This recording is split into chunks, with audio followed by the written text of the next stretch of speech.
এইভাবে বলি যে আমরা বিভিন্ন সময় বিভিন্ন মার্কেটে দেখে থাকি এত পার্সেন্ট অফার, একটা কিনলে একটা ফ্রি, এরকম আমরা বিভিন্ন সময় অফার দেখি না? অনুরূপ ভাবে আল্লাহ রাব্বুল আলামিন বান্দাদেরকে ইবাদত বন্দেগী করার জন্য কিছু মোক্ষম সময় দিয়েছেন এবং সেই সময়গুলোতে অফার দিয়েছেন। এই অফারের ভিতরে আল্লাহ রাব্বুল আলামিন বছরের ভিতরে আমাদেরকে কয়টা মাস দিয়েছেন? 12টা মাস। আল্লাহ রাব্বুল আলামিন সূরাতুত তাওবা 36 নম্বর আয়াতে আল্লাহ রাব্বুল আলামিন বলেন, ইন্না ইদ্দাতাশ শুহুরি ইনদাল্লাহি 12 শাহরান ফি কিতাবিল্লাহি ইয়াওমা খালাকাস সামাওয়াতি ওয়াল আরদা মিনহা আরবা'তুন হুরুম যালিকা আদ-দীনুল কাইয়্যিম ফালা তাযলিমু ফীহিন্না আনফুসাকুম وقاتلوا المشركين كافة كما يقاتلونكم كافة واعلموا أن الله مع المتقين। আল্লাহ রাব্বুল আলামিন বলেন, পৃথিবীর শুরু থেকে আল্লাহ রাব্বুল আলামিন বছরে 12টি মাস নির্ধারণ করেছেন। 12টি মাস নির্ধারণ করেছেন। এর ভিতরে উত্তম মাস হলো 4টি। উত্তম মাস কয়টি? 4টি। আরবাতুন হুরুম। এই মাসকে আল্লাহ রাব্বুল আলামিন বলেন আরবাতুন হুরুম, অর্থাৎ হারাম মাস। এই হারাম মাস মানে কি? হারাম মাসে হলো মারামারি, গ্যাঞ্জাম, ফ্যাসাদ, লুটতারাজ যা কিছু আছে সমস্ত অপকর্ম করা হারাম। তাহলে কি অন্যান্য মাসে হালাল এরকম কিছু? অন্যান্য মাসে আমরা করি, কিন্তু এই 4টা মাসে মোটেও করা যাবে না। এই 4টা মাসে কি মোটেও করা যাবে না। এই 4টা মাস কি? 4টা মাস হলো জিলকদ, জিলহজ, মুহররম। কয়টা গেল? 3টা। আরেকটা হলো রজব মাস। আরেকটা মাস কি? রজব মাস। আমরা সেই রজব মাসের ভিতরেই আছি আলহামদুলিল্লাহ। এই রজব মাসটা সহ এই যে 4টা মাস, এই 4টা মাস হলো আল্লাহ তাআলার পছন্দনীয় মাস। যেটা বলি সুবহানাল্লাহ। এই 4টা মাস তাফসীরে ইবনে কাসিরে লিখেছেন, এই 4টা মাস যদি আল্লাহ রাব্বুল আলামিনের ইবাদত বন্দেগী করা যায়, তাহলে বাকি যে আরো 8 মাস আছে, এই 8 মাসে ইবাদত বন্দেগী করা কি হয়? সহজ হয়। কি হয়? সহজ হয়। অর্থাৎ দেখবেন যে একটা কাজ করলে হয়তো কিছুদিন গ্যাপ দেওয়ার পরে আবার যদি শুরু করা হয়, তাহলে সেই কাজটা ভুলে যায় না, মনে থাকে, সহজ হয়। এজন্য আল্লাহ রাব্বুল আলামিন এই 4টা মাস হারাম, এই হারাম মাসকে আল্লাহ তাআলা মানুষের ইবাদত বন্দেগীর চর্চার জন্য নির্ধারণ করেছেন। জোরে বলি সুবহানাল্লাহ। এই 4টা মাসে যদি কোনো মানুষ অন্যায় কাজ না করে, এই 4টা মাসে মানুষ যদি খারাপ কাজ না করে, তাহলে তার ভিতরে একটা তাসির পয়দা হয়, ইবাদতের একটা শখ পয়দা হয়। সে পূর্ণ 12টা মাস আল্লাহ রাব্বুল আলামিনের ইবাদতে কাটাইতে পারে। জোরে বলি সুবহানাল্লাহ। এইজন্য আল্লাহ রাব্বুল আলামিন সেই সৃষ্টির সূচনা লগ্ন থেকে আল্লাহ রাব্বুল আলামিন এই 4টা মাস নির্ধারণ করে দিয়েছেন। এরপরে আরো একটা উত্তম মাস আছে, শাহরুল্লাহ। সেটা হলো আল্লাহর মাস। কার মাস? আল্লাহ। এই বাকিগুলো কি মানুষের মাস? সবগুলোই আল্লাহর মাস। এই 4টা মাস আল্লাহর পছন্দনীয়, আর আরেকটা মাস হলো বেশি পছন্দনীয়, স্পেশাল থেকে আরো স্পেশাল। সেই মাসটার নাম কি? রমাদান। সেই মাসটার নাম কি? রমজান।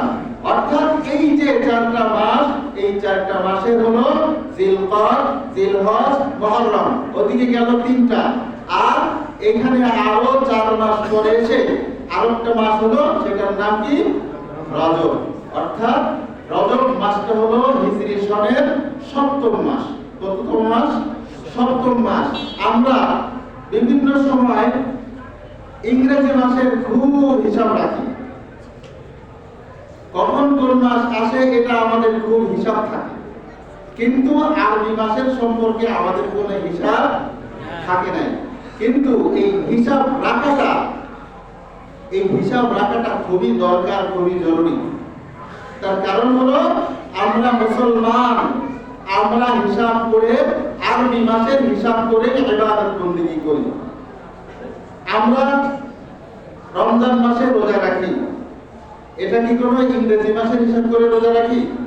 না, চাঁদের হিসাব, চন্দ্র মাসের হিসাব, এইটা হিসাব করে এরপরে রোজা রাখি। এরপরে শাবান মাসের 15তম দিনে এবং রাতে আমরা ইবাদত বন্দেগী করি। এটা কি জানুয়ারি, ফেব্রুয়ারি, এপ্রিল এরকম ভাবে হিসাব করি? না, আরবি মাসের হিসাব করি। আমরা যে যারা ধনাঢ্য ব্যক্তি আছেন, যারা হজে যান, তারা কি এরকম যে কোনো মাসে হজ করতে গেলে হজ হবে? হবে না। অর্থাৎ এটাও আরবি মাস হিসাব করে তারপরে সেই দিন তারিখ নির্ধারিত, সেই নির্ধারিত দিনে ইবাদত বন্দেগী করার নাম হলো হজ। নির্ধারিত দিনে, নির্ধারিত স্থানে, নির্ধারিত কিছু ইবাদত বন্দেগী করার নাম সম্মানিত মুসল্লিয়ানে কেরাম।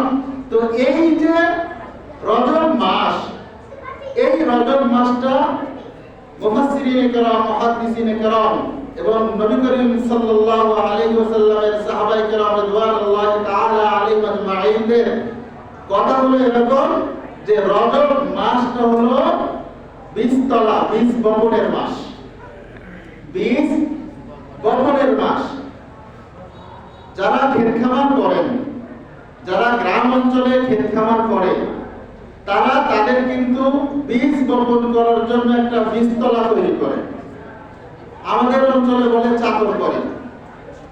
তো বীজ যেখানে বপন করে এটা কিন্তু খুব সুন্দর করে পরিচর্যা করে, সেখানে যাতে কোনো আগাছা না থাকে, সেখানে যাতে কোনো গাছগাছালি না থাকে, সেখানে যাতে কোনো রকম ময়লা আবর্জনা না থাকে, এরকম সুন্দর করে পরিষ্কার পরিচ্ছন্ন করে সুন্দর চাষাবাদ করে এরপরে বীজ বপনের উপযুক্ত করে এরপরে বীজ বপন করে। ঠিক কিনা?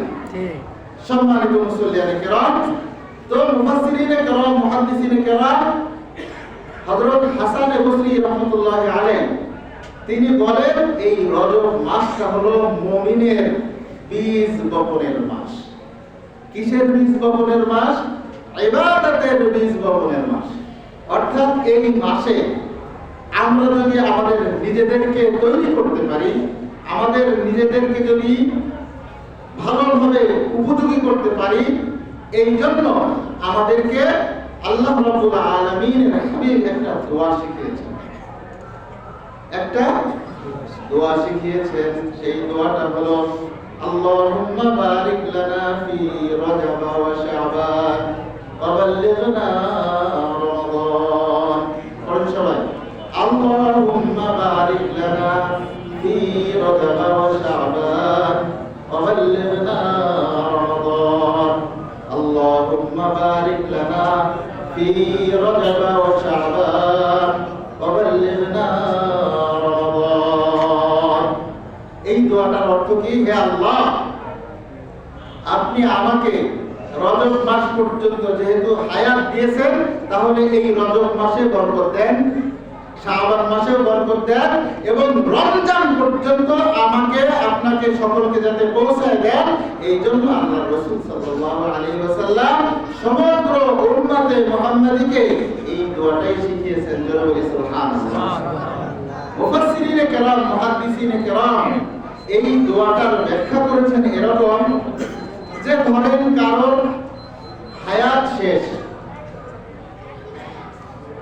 জমাদিউল উখরা মানে রজব মাসের আগ পর্যন্ত, শেষের দিন পর্যন্ত আল্লাহ রাব্বুল আলামিন তার হায়াত শেষ করেছেন, বা রজব মাসের প্রথম দিন পর্যন্ত, সন্ধ্যা পর্যন্ত আল্লাহ তাআলা তাকে পৌঁছে দিয়েছেন।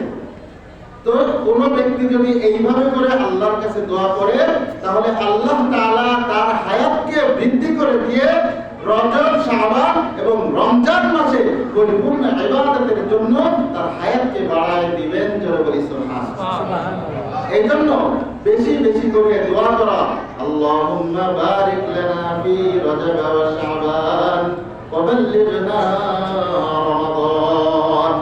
অর্থাৎ এই যে রজব মাস আমরা পাইলাম, এই রজব মাসে আমাদেরকে বেশি বেশি ইবাদত করতে হবে এবং ইবাদতের পাশাপাশি আমাদের নিজেদেরকে তৈরি করতে হবে।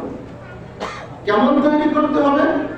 যে আমাদের ভিতরে যদি কোনো রোগ ব্যাধি থাকে, সেই রোগ ব্যাধির জন্য চিকিৎসা নিতে হবে। আমাদের যদি কোনো ব্যস্ততা থাকে, সেই ব্যস্ততাকে আমাদেরকে কাটিয়ে উঠে এরপরে আল্লাহর ইবাদত বন্দেগী যাতে আমরা নিষ্কলুষভাবে করতে পারি, সেই দিকে লক্ষ্য রেখে আমাদের নিজেদেরকে কি করতে হবে? তৈরি করতে হবে। এবং তৈরি করে আল্লাহর ইবাদত বন্দেগীর দিকে বেশি বেশি করে মনোনিবেশ করতে হবে। এই মনোনিবেশ করাটাই হলো এই রজব মাসের প্রধান কারণ এবং প্রধান নিয়ম, এই প্রধান হুকুম। আল্লাহ রাব্বুল আলামিন আমাদেরকে আল্লাহুম্মা বারিক লানা ফি রজব ওয়া শাবান ওয়া বাল্লিগনা রমাদান, নবী করিম সাল্লাল্লাহু আলাইহি ওয়াসাল্লাম এই দোয়া শিখিয়েছেন। এবং এই রজব মাস সহ আরো 4টা মাস আল্লাহ রাব্বুল আলামিন বান্দার জন্য নির্ধারিত করেছেন। জোরে বলি সুবহানাল্লাহ। সম্মানিত মুসল্লিয়ানে কেরাম, আমরা রজব মাসে উপনীত হয়েছি। এখন আমাদের নিয়ত করতে হবে, আমাদের যত ব্যস্ততা আছে এই সমস্ত ব্যস্ততাকে কাটাই ফেলতে হবে। কাটিয়ে আমাদের অবশ্যই অবশ্যই ইবাদতের দিকে মনোনিবেশ করতে হবে। 5 ওয়াক্ত নামাজ জামাতের সাথে আদায় করতে হবে। নফল ইবাদত বন্দেগী বেশি বেশি করে করতে হবে। রোজা রাখার চেষ্টা করতে হবে। আর বিশেষ করে বর্তমান যে সময় আমরা আছি, এই সময়টা হলো শীতকাল। সময়টা কি?